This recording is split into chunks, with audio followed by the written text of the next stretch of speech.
So if you're like me and maybe you just found your old Wii at your parents' house when you were visiting and you wanted to try it out and bring it home, but you realized that the Wii sensor bar they had was broken, I went ahead and ordered this new sensor bar, and I'm going to show you real quick how easy it is to use.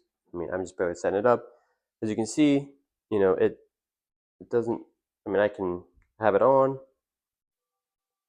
but it is not really showing up anywhere, obviously, because I have no sensor bar attached.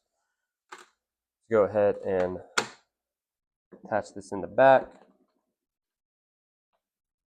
where the sensor bar goes. That is plugged in. I don't know if I have to restart it.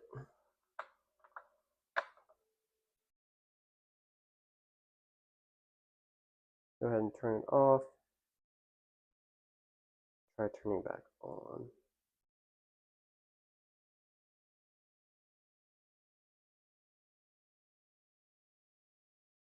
Let's turn it back on. Turn my Wii on. Oh, there we go. Kind of holding it close, so it's kind of, kind of crazy with the sensing, but as you can see now, the sensor is working. I can move it around, and that way, as you can see, it works perfectly good now.